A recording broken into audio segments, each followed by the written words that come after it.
French waiter, and living embodiment of every known French stereotype. Bonsoir. Huh? You're gonna wear through the wood if you keep doing that. Such impertinence! It does have to glint and gleam, since tidiness and hygiene are absolutely our first principles. I'd like to have a table for 20 people. Just have a look around you. There is no free table anymore. And for just one person? No. But I've got a reservation. And the name is? McKracken. Zachary McKracken. I regret to tell you that your name is not listed here. Strictly speaking, I do not want to eat anything in this rundown restaurant. And I wager that not any of our guests is willing to have you eating here for sure. Au revoir. I'm going. But keep the cold cuts warm for me, s'il vous plaît. As you wish. Bonsoir. Huh? I'd like to work as a waiter here. Applications are only accepted at the delivery door, monsieur, but we cannot allow any importunities towards our guests. Sorry.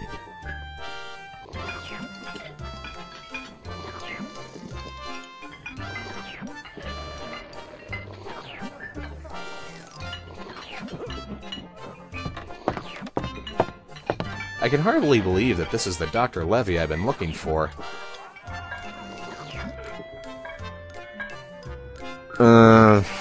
Can I help you? What are you gazing at? No, nothing else. Excuse me. Ah! Excuse me, I think a fly just went into my eye. Yes, that can happen. In general, rinsing with the chamomile ought to help against the edema of your eyeball. Good to hear. Thank you very much. Excuse me, sir. Is your name Dr. Julia Levy? Plaît-il? Well, that is a question of looking at things. For a start, I'm somebody who has a real big problem right now. That much is certain. A problem? What problem is that? Maybe I can help in some small way. Well, when I left my home this evening to visit this restaurant, I forgot to bring my wallet with me. And not until the 10th course did I notice that my wallet was missing. Can't you just start a tab? Use your American Express or something? Oh, if only it was that easy, mon ami. You see, the restaurant owner is known for his uncompromising attitude towards those folk who dine and dash. If you could help me, I'd be eternally grateful. It seems everybody only wants one thing from me, and that's my money.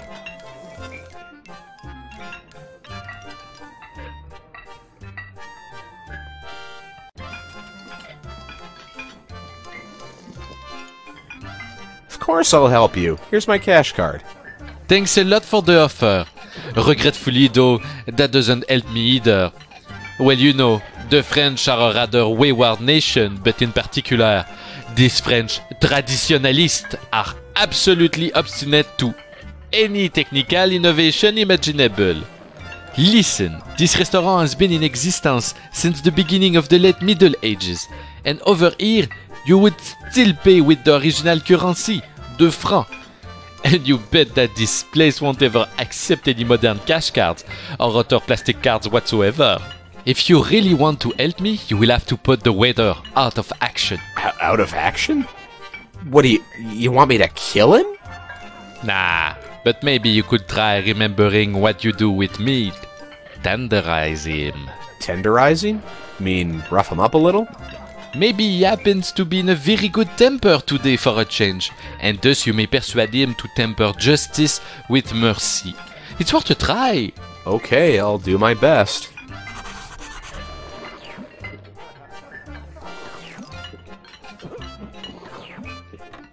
Now that is an upper-class Frenchman. He seems a little indecisive. Why doesn't he just have a nice soup? Maybe I can help him make up his mind.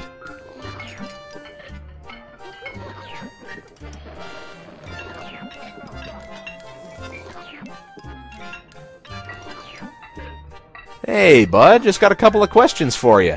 Can I fire away? I don't have time to waste with you. So can you please leave me alone?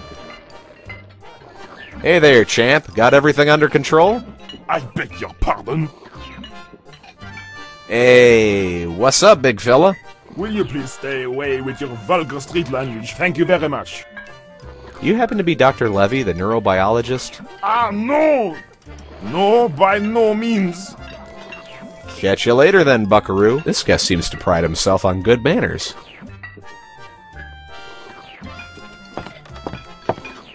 Ugh, that doesn't look tempting at all. Ugh.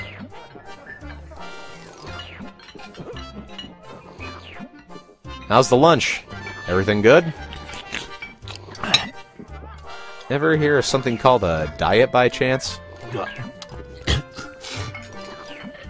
I'm selling these elegant red ties. You happen to be Dr. Levy, the neurobiologist? Ugh. Trust me, there is no way that's him. This guy's way too young. I gotta go. Hang loose. There was a time when table manners actually existed.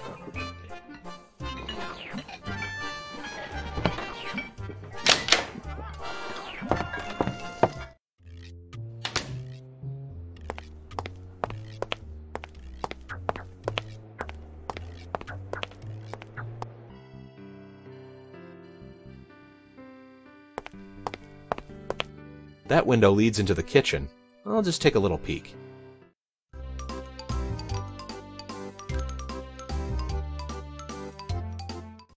Great. As long as the chef's walking around, there's no way I can sneak in. Maybe something in there could help Dr. Levy.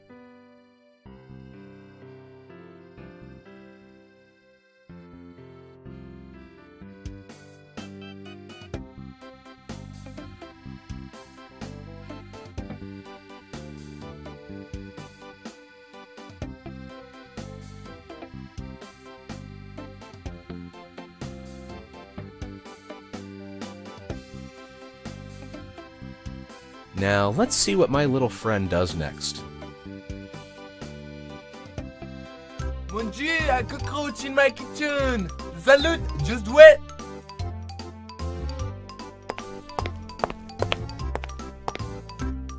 Yes! Coast is clear.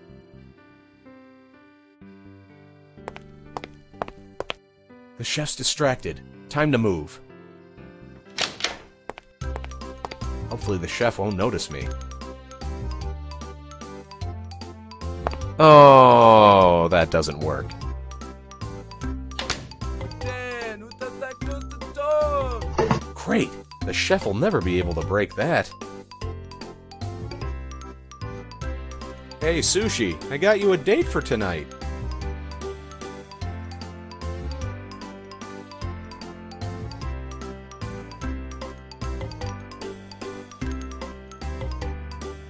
I don't expect to find anything interesting in there.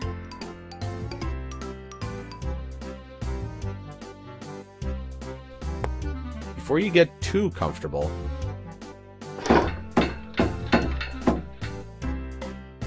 Aha! Standing on the stool let me reach it.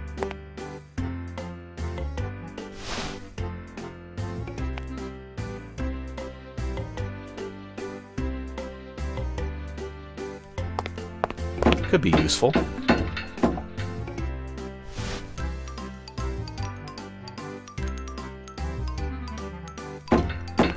Whoa, now that looks delicious. It would be a shame to let it go to waste.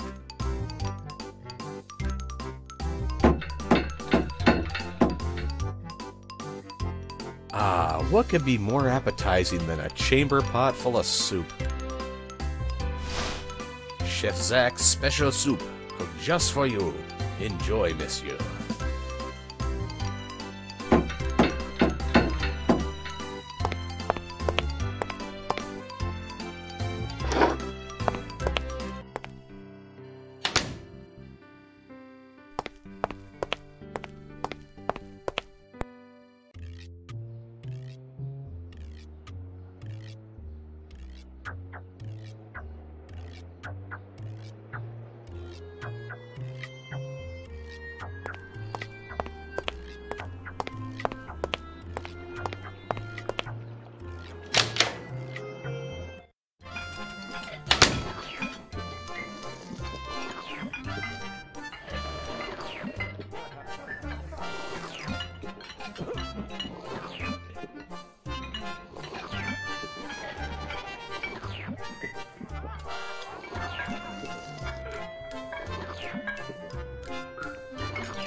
that is an upper-class Frenchman. He seems a little indecisive. Why doesn't he just have a nice soup? Maybe I can help him make up his mind.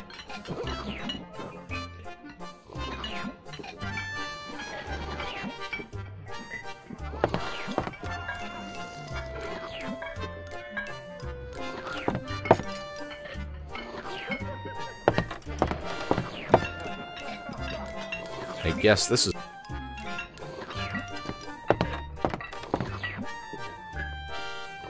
Catch you later. This guest seems to pride himself on good manners.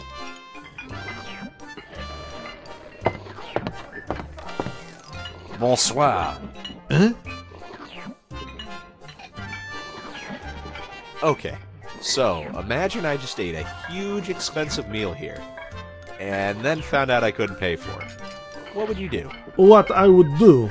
Well, I just have to go and chop your head off and use it as a soup bowl or even as a chamber pot. Why? Why such cruelty? Have you no heart? The human touch. How is this supposed to work? We are struggling for survival practically each freaking day. What's the name of this guest? I will go get a big knife. Be back in a minute. Hang on, you've got it all wrong. That was just a rhetorical question. Yeah, just throwing something out there. And you think I'm going to buy that story from you? Okay, I will try to explain another way. You know what happened in 1789, don't you? 1789? French Revolution, right? People rising up to throw off the shackles of oppression? Oh, for on July 14th, 1789, my great-grandfather sat in this very restaurant, serving the Marquis de Gabignon, who referred to this aristocracy. Gabignon thought that he would not be obliged to pay for the 5 courses he just ate. But we knew if we were to allow this, no aristocrat would ever pay his bill. So, to counteract that, we decapitated the whole aristocracy with the guillotine. Later on, we got the idea explaining it as if we had arrested them from monarchy, because it was simply a more work-safe way of narrating this story in the travel guides. Oh, and what if this would happen again? Then lots of heads would roll. Isn't that illegal? How did you get that idea? Of course not. And what if he is a regular guest in your restaurant? No. Excusez-moi. Now let me go do my work again. Ah, well, so... I'd like to work as a waiter here. Applications are only accepted at the delivery door, monsieur, but we cannot allow any importunities towards our guests. Sorry.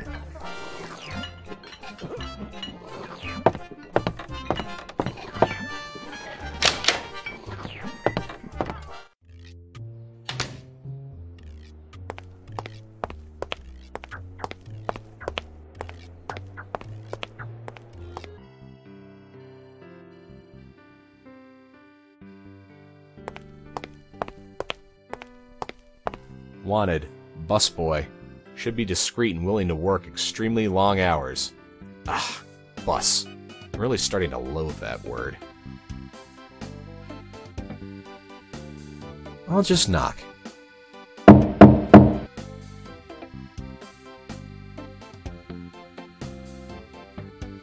Sir, what can I do for you? I've heard your former waiter Jacques had an... accident. And I was wondering if I might be just right to replace him. Jacques, yes, he was my most talented waiter. It is a shame he had to end up like this. Well, there are surely some references you can tell me about. Sure, I used to work at Lefty's Bar all the time in college. I was very popular. Les Appetis. Brilliant, monsieur. So please show me how to balance a tray. Will you show me how?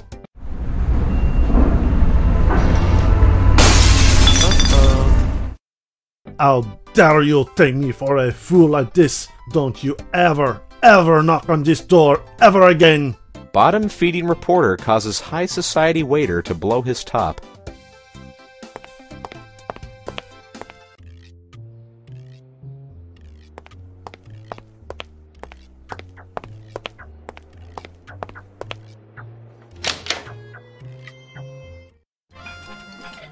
I guess the waiter is still cleaning up.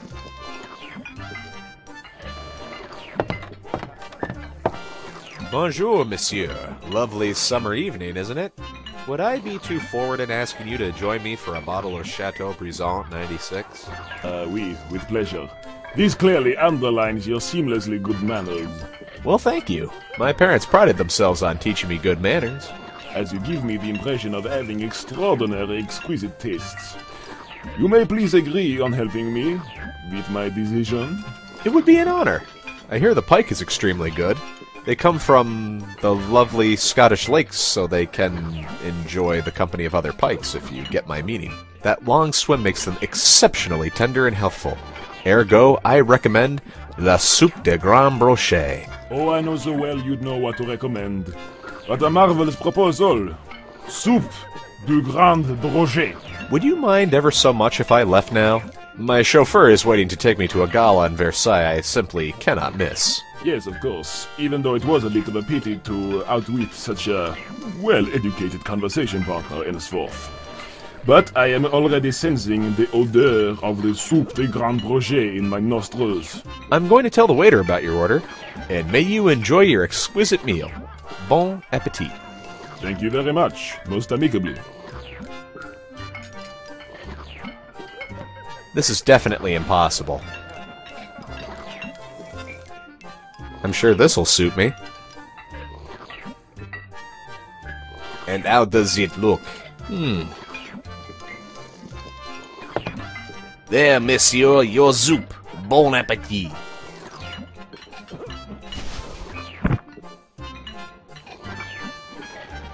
Ah oui, thank you very much. I better get out of here. Once he realizes what that bowl is, that waiter's going to be in deep merde. Let's see if I'm right. Yeah, there is an air in the soup. And what sort of plate is that? Does it happen to be a chambre pot? Ah, he found the hair. And now he's standing up and going to the waiter.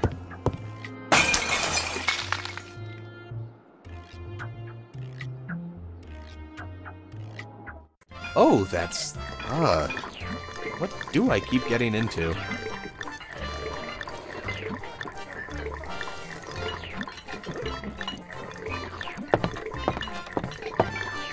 Not too bad, huh? I've witnessed your impressive performance, Mr. McKracken. Zachary McKracken. What a most nifty way of solving that puzzle, Mr. McKracken. As you previously guessed correctly, I actually am Dr. Julio Levy, Professor of Neurobiology and Botany. So if you wish to ask me some questions, I'm fully at your disposal. What are you currently researching? At the moment, I'm doing research on this marvelous starfish blueberry soup.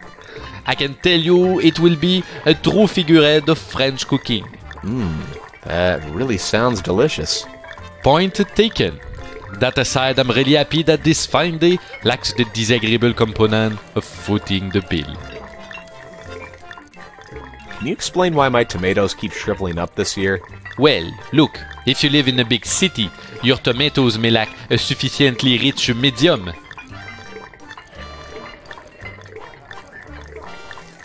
I've just returned from an expedition in New Mexico. I was the eyewitness to a most peculiar floristic phenomenon there. That sounds interesting indeed. Tell me more. Well, I was looking for your fellow scientists who mysteriously disappeared, and while I was exploring a deep pit there, a giant plant suddenly shot up trying to eat me. Inside the plant's head, I found the two archaeologists, who told me where to find you. In the past, it often happened that a plant will develop excessive growth. But this even clearly exceeds anything that has happened to date. Exactly. It's almost as if this plant was a man-eater.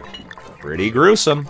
Together with a colleague of mine, I've discovered some new approaches which will grant quick growth to plants. Back then, we experimented with a lot of different methods of biological stimulation. There was our first success when we tried to talk to the plants. We found out that they will react on a clearly definable frequency and pulse range, which, by use of the mere human vocal cords, are only reproducible in a rather inexact way, and furthermore, these sounds will range merely in lower frequency spectra anyway. Those chemical, run-of-the-mill fertilizers never did have the desired effect.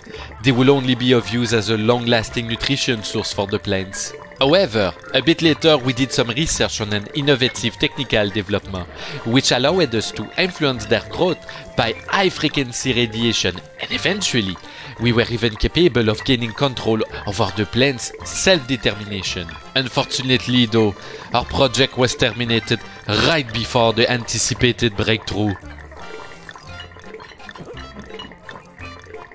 So why did your project get cancelled? Well, that is a rather peculiar story. Some horticultural club is alleged to have attempted to bring our experiments to trial. The attorney even prohibited us from continuing our experiments henceforth. Then he confiscated our research materials and eventually forced us to cancel the project. What club was that? I can only faintly remember its name. It was a group unknown to me before. It was called Canonical Peace or something, from a town somewhere out in Switzerland. Why did they accuse you guys? Well, they allege that we did not provide the conditions appropriate for cultivating this type of plant. They also complain about our security concerns not being high enough. Well, as I said, they were waving the written verdict right in our faces, and when they left, they took all our research equipment from us. It was most frustrating. What happened to your colleague? Well, the verdict hit him real hard. Nor will he ever participate in another upcoming scientific project, he insisted. He also was sure that a conspiracy was responsible for the accusations in court. Meanwhile, he is actively pursuing his hobby, which is fishing. If you want to see him about that matter, you can go and meet him in Coventry, Scotland. I should pay a visit to Scotland. There's a good chance the scientists there will have more information for me.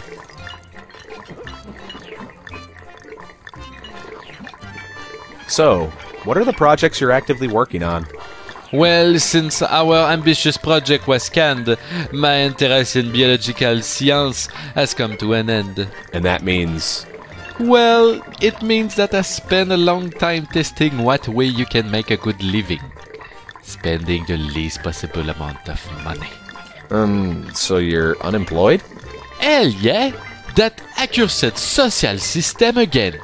For years and years, I've been doing research for man's benefit, and where's my thank you now? Not even a thank you. I'm sorry to hear that, but I'd thank you to stay on topic. Bien sûr, I beg for your pardon. I beg your pardon. I've got to go. Au revoir.